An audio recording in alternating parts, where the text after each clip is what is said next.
Je marcherai. J'espère que ça pourra arriver un jour. Après, je sais que c'est très long, qu'on est tous conscients de ça.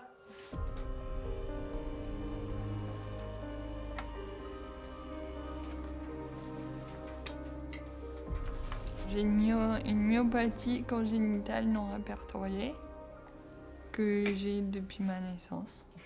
Je m'appelle Orane, j'ai 20 ans. Orane, elle est née avec sa maladie, c'est-à-dire que ça n'a jamais été un bébé ordinaire qui bougeait normalement. Un enfant, il se construit comme une pyramide avec un gros socle et il monte sur ce socle.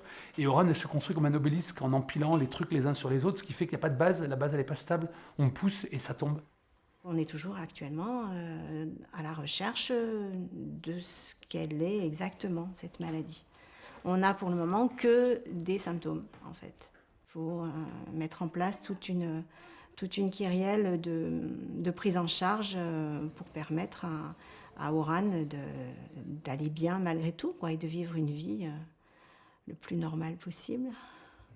On se fait très vite des scénarios et des films un peu compliqués et un peu difficiles à vivre, mais voilà. Parce qu'on est un peu dans le brouillard avec l'impression de ne pas trop savoir dans quel sens on se déplace et vers quoi on va.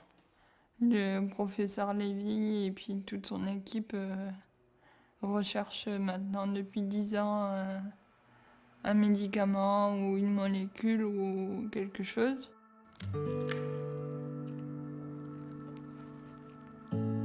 J'ai mal à la jambe gauche. On m'a opéré aussi. Je m'appelle Raphaël, j'ai 11 ans.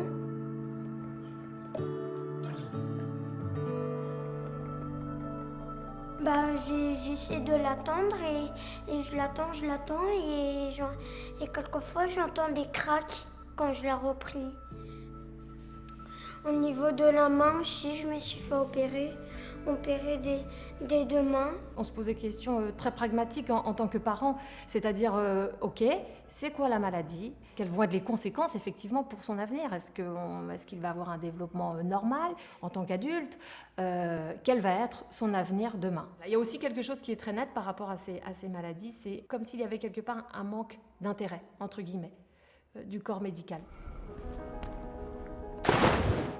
Autant que le cancer et la maladie d'Alzheimer réunis, les maladies rares concernent 3 millions de personnes en France et 50 millions autour de la Méditerranée. Elles sont souvent inconnues, mal répertoriées. Elles peuvent toucher chaque organe, souvent plusieurs simultanément. Le plus souvent d'origine génétique, elles touchent presque autant les adultes que les enfants. Les mécanismes variés et très différents d'un malade à l'autre sont une des raisons principales qui font que seuls 3% des malades concernés bénéficient d'un traitement adapté, d'un traitement spécifique.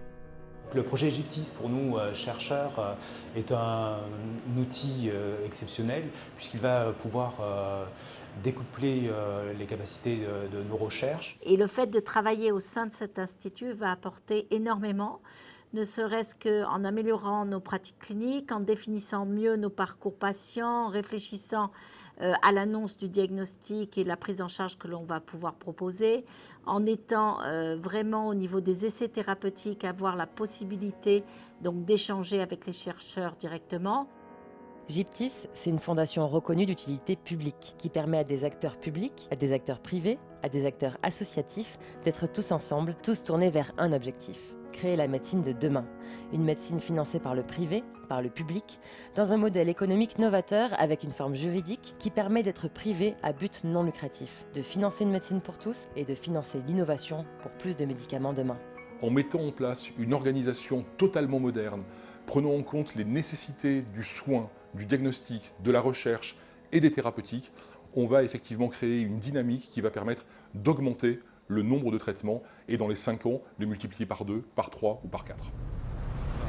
Le plus grand institut euro-méditerranéen de lutte contre les maladies génétiques verra le jour.